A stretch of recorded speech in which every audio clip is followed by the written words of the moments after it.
विद्यार्थियों, आज जो हम आपका विषय ले रहे हैं वो है थाट। इसके अंतर्गत पहले हम उसकी परिभाषा जानेंगे, उसकी फिर विशेषताओं पर चर्चा करेंगे। उसके उपरांत पंडित विष्णु नारायण भाटखंडे जी की जो 10 थाट हैं उनकी चर्चा करेंगे। तो सबसे पहले हम ये जानते हैं कि थाट क्या है। देखिए, अब ये जानते हैं कि संगीत का मुख्य जो आधार है वो है नाद, यानी ध्वनि या आवाज़। नाद से श्रुति, श्रुति से स्वर, स्वर से सप्तक की उत्पत्ति होती है। सप्तक यानी 7 स्वर, सा रे गा मा पा धा नी। अब इनके साथ सप्तक ये तो शुद्ध स्वर होते हैं, लेकिन जब शुद्ध स्वर अपनी स्थान से, नियत स्थान से ऊपर या नीचे गाए बजाए जाते हैं तो उन्हें विकृत की संज्ञा दी जाती है। तो ऐसे स्वर 5 होते हैं, रे ग म ध नी। यानी इन स्वरों के, इन 5 स्वरों के 2 रूप होते हैं, एक तो शुद्ध रूप, दूसरा कोमल रूप। तो इस तरह से 7 तो शुद्ध स्वर होते हैं और 5 स्वर विकृत, तो 7 और 5 12। इस तरह एक सप्तक में शुद्ध विकृत मिला के 12 स्वर होते हैं। इन्हीं 12 स्वरों में से थाट उत्पन्न होते हैं। थाट जो है उस स्वर सप्तक को कहते हैं जिससे राग उत्पन्न हो सके, यानी वह स्वर सप्तक जिसमें सा रे ग म प ध नी ये 7 स्वर क्रम से हों और जिससे राग उत्पन्न हो सके वो थाट कहलाता है। That collection of notes which is capable of producing ragas is known as thaat. इसी तरह से हम देखते हैं कि हमारे संस्कृत ग्रंथकार जो है वो थाट को मेल नाम से संबोधित करते हैं और थाट की जो परिभाषा देते हैं वो कहते हैं मेल स्वर समूह श्याद्राग व्यंजन शक्तिमान। अर्थात मेल स्वरों के उस समूह को कहते हैं जिससे राग उत्पन्न हो सके। अब हम ये देखते हैं कि थाटों के कुछ अपने नियम हैं जो कि थाट के लिए आवश्यक है। तो पहला नियम यह है कि थाट में हमेशा 7 स्वर होते हैं, यानी उनके लिए 7 स्वरों का होना अनिवार्य है। 7 स्वर से कम का जो है थाट नहीं हो सकता। और जो थाट से जो राग उत्पन्न होते हैं, राग जो है वो 5, 6, 7 स्वरों के हो सकते हैं, लेकिन थाट के लिए अनिवार्य है कि उसमें 7 स्वर ही हों, क्योंकि तभी वो 7 स्वरों का राग उत्पन्न कर सकेगा। दूसरा, थाट के स्वर हमेशा क्रमानुसार होते हैं, यानी सा के बाद रे, फिर गा, फिर मा, फिर पा, फिर धा, फिर नी। ये क्रम जो है हमेशा रहेगा, तभी थाट बनेगा। अगर ये क्रम नहीं हुआ तो थाट नहीं बन सकता है। तीसरा, थाट में एक ही स्वर के 2 रूप, कोमल और तीव्र, एक दूसरे के बाद आ सकते हैं। चौथा, थाट में आरोह तथा अवरोह दोनों का होना आवश्यक नहीं है, क्योंकि केवल आरोह से भी चल सकता है। अब जैसे खाली आरोह अगर लिया होगा और उससे भी ये पहचाना जा सकता है कि ये थाट कौन सा है, जबकि राग के लिए ये आवश्यक है कि उसमें आरोह और अवरोह दोनों ही होना चाहिए।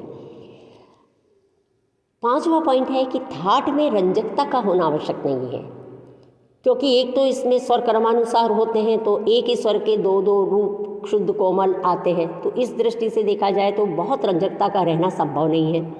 दूसरा जो है, थाट जो है वो गाने बजाने की चीज़ नहीं होती, मतलब थाट गाया बजाया नहीं जाता है, राग गाए बजाए जाते हैं, इसलिए इसमें रंजकता का गुण होना अनिवार्य नहीं है, जबकि राग में रंजकता का होना अनिवार्य है। छठा जो है कि थाट को पहचानने के लिए उसी में से उत्पन्न हुए किसी प्रसिद्ध राग को, और जो विस्तार वाला राग होता है उसके नाम से उसको संबोधित किया जाता है। जैसे कि उदाहरण के तौर पे यदि भैरव राग है तो वो उसका मतलब है कि वो भैरव थाट से उत्पन्न हुआ है, तो इसलिए उस थाट को उस भैरव राग के नाम से जाना जाएगा, और इसको इसलिए आश्रय राग जो है, उस थाट का आश्रय राग जो है वो कहलाता है। अब हम ये देखते हैं कि दाक्षिणात्य एक विद्वान थे पंडित वेंकटमखी जी।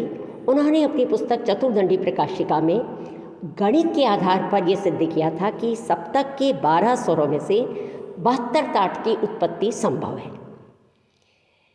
इन 72 ठाटों में से कर्नाटक संगीत यानी दक्षिण संगीत में 19 ठाटों को मान्यता मिली हुई है और उनका बहुधा प्रयोग होता है, जबकि हमारी उत्तर भारतीय संगीत में पंडित विष्णु नारायण भाटखंडे जी जो हैं, उन्होंने केवल 10 ठाटों को लेकर हिंदुस्तानी पद्धति के सभी रागों का वर्गीकरण उनके अंतर्गत किया है। तो और उनको ये क्योंकि हम ये देखते हैं कि हमारी 2 पद्धतियाँ संगीत की प्रचलित हैं भारत में, एक तो है उत्तर भारतीय संगीत पद्धति, दूसरी दक्षिण भारतीय संगीत पद्धति। तो दक्षिण में तो हम देखते हैं कि 19 ठाट 72 में से 19 ठाट जो हैं ज़्यादा पॉपुलर हैं, लेकिन हमारे यहाँ जो हैं भाटखंडे जी ने उन 72 में से 10 ठाटों को मान्यता दी है।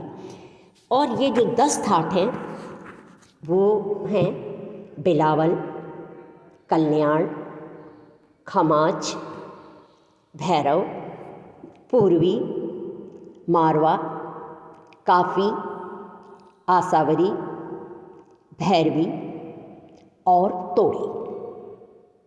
इस तरह से ये 10 ठाट जो हैं, अब इन 10 ठाटों की जो है अपनी अलग अलग विशेषताएं हैं। जैसे कि सबसे पहला ठाट है बिलावल।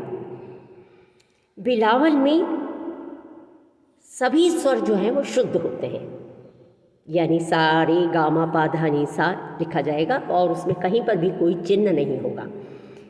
सा रे गा मा पा धा नी सा यानी बिलावल में सारे स्वर शुद्ध। अगला ठाट आता है कल्याण। तो क्रम तो वही रहेगा सारे गा मा पा धा नी सा, लेकिन अब यहाँ पर माँ जो है वो तीव्र हो जाता है, यानी सा रे शुद्ध, गा शुद्ध, माँ तीव्र, पा शुद्ध, धा शुद्ध, नी शुद्ध और सा। फिर आता है खमास ठाट। खमास ठाट के अंतर्गत सा सब सारे स्वर शुद्ध है, एक नी कोमल है, यानी सा शुद्ध, रे शुद्ध, गा शुद्ध, माँ शुद्ध, पा शुद्ध, धा शुद्ध और नी कोमल और सा। इसी तरह से फिर भैरव। भैरव में रे धा कोमल होते हैं, यानी सा शुद्ध, रे कोमल, गा शुद्ध, माँ शुद्ध, पा शुद्ध, धा कोमल और नी शुद्ध और सा। अगला आता है पूर्वी। पूर्वी ठाट में रे धा कोमल होते हैं और माँ स्वर तीव्र होता है, यानी सा शुद्ध, रे कोमल, गा शुद्ध, माँ तीव्र, पा शुद्ध, धा कोमल, नी शुद्ध और सा। फिर मारवा ठाट। मारवा ठाट में जो है जो स्वर लगते हैं उसमें रे कोमल है और माँ तीव्र है सिर्फ, यानी सा शुद्ध, रे कोमल, गा शुद्ध, माँ तीव्र, पा शुद्ध, धा कोमल और धा जो है शुद्ध, धा शुद्ध। मारवा में रे कोमल है, गा शुद्ध, माँ शुद्ध तीव्र, पा धा शुद्ध और नी शुद्ध और सा। फिर आता है अगला काफ़ी ठाट। काफ़ी ठाट के अंतर्गत सा शुद्ध, रे शुद्ध, गा कोमल, माँ शुद्ध, पा शुद्ध, धा शुद्ध, नी कोमल और सा। अगला है आसावरी, जिसमें सा शुद्ध, रे शुद्ध, गा कोमल, माँ शुद्ध, पा शुद्ध, धा और नी दोनों कोमल और सा शुद्ध, यानी इसमें गा धा नी कोमल होते हैं आसावरी में। भैरवी में सा शुद्ध। अब भैरवी एक ऐसा ठाट है जिसमें कि चारों स्वर कोमल होते हैं, यानी रे गा धा नी। तो सा शुद्ध, रे कोमल, गा कोमल, माँ शुद्ध, पा शुद्ध, धा कोमल, नी कोमल। तोड़ी में सा शुद्ध, रे कोमल, गा कोमल, माँ तीव्र, पा शुद्ध, धा कोमल, नी शुद्ध, यानी तोड़ी में रे गा धा कोमल और माँ तीव्र होते हैं। तो इस तरह से हम एक बार इसको खाली पुनरावृत्ति इसकी करें कि बिलावल में सारे स्वर शुद्ध, कल्याण में सिर्फ माँ तीव्र, बाकी स्वर शुद्ध, खमाज में नी कोमल, बाकी स्वर शुद्ध, भैरव में रे धा कोमल, बाकी स्वर शुद्ध, पूर्वी में रे धा कोमल, माँ तीव्र, मारवा में रे कोमल और माँ तीव्र, काफ़ी में ग नी कोमल, बाकी स्वर शुद्ध, आसावरी में ग ध नि कोमल बाकी स्वर शुद्ध, भैरवी में रे ग ध नि कोमल बाकी स्वर शुद्ध, तोड़ी में रे ग ध कोमल माती। इस तरह से ये जो है भातखंडे जी ने 10 थाट माने और इन 10 थाटों के अंतर्गत ही उन्होंने हमारे रागों का वर्गीकरण किया है। तो थाट के विषय में एक बात उल्लेखनीय यह है कि थाट अथवा मेल जो है वो गाने बजाने की चीज़ नहीं है, ये कभी गाया बजाया नहीं जाता है, इसलिए इसमें कुल ये स्वर सप्तक होता है, इसलिए इसमें 7 स्वर होते हैं, ना कम ना ज़्यादा। Thank you.